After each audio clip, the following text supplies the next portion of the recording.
Hello, I'm Gil Zilkha. Welcome to my channel. This is my series entitled Essential Classical Music, where we look at the best recordings of the major classical music works.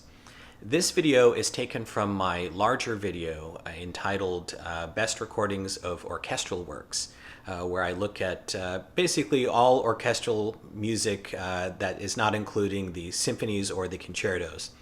So if you like this video, I hope you'll take the time to view that one as well. Just know that it is divided into chapters, so you don't have to watch the entire thing at one sitting. You can just very easily click on whichever work that you're curious about. So I hope you enjoy it. Now let's talk about a Swedish/British composer who I wouldn't call him a one-hit wonder.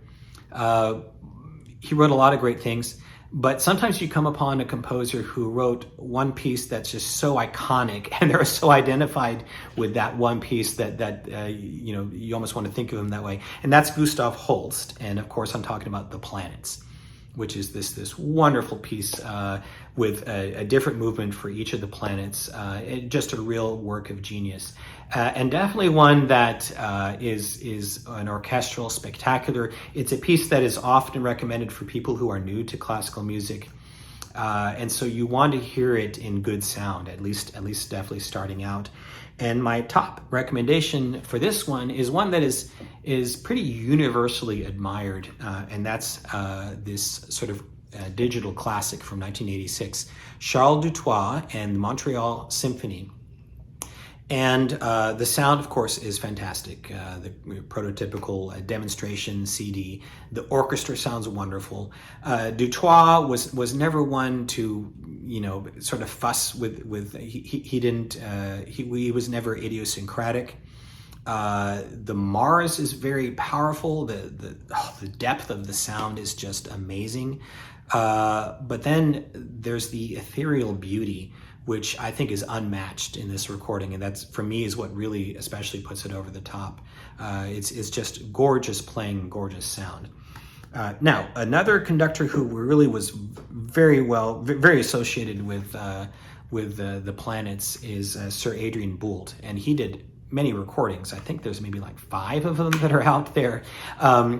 Maybe the most famous might be his last one from 1978 with the London Philharmonic, but I actually think that one doesn't show him at his best. It doesn't show him at his most dramatic. I would say even better is this one, the New Philharmonia recording from 1966. Pretty good stereo sound. And just really powerful and dramatic. I would say it's a good complement to the Dutois recording. It's maybe a little bit more on the rough side, but Mars is incredibly dramatic and powerful. That iconic opening of Jupiter is just fantastic. So if you've only heard the last Boult recording, you might be surprised what you hear if you check this one out. As well as this one, which is not the first one to get because of the sound quality, but one that you might want to seek out if you love the Planets, and that's this one from 1945 with the BBC Symphony. Fairly dim recording quality. It is a studio recording, however, and this one is even more energized, more dramatic.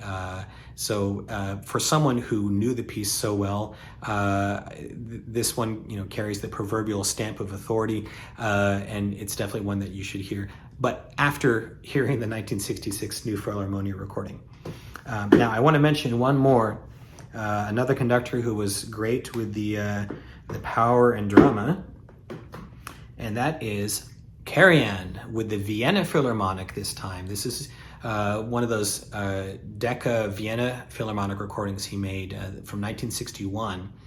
And this one is just spectacular. The sound quality is for its time demonstration worthy and still sounds great today. The playing is fantastic. And Karajan, he just, he was so great with the drama, the dramatic pacing. It's really one of the iconic Planets recordings, and it comes with the earlier mentioned Pierre Monteux Elgar Enigma variations. So definitely a worthy disc. thanks for watching. I hope you enjoyed this video. And if you did, I hope you'll also take time to click the like and subscribe buttons. And with that, I want to wish you all a great day and happy listening.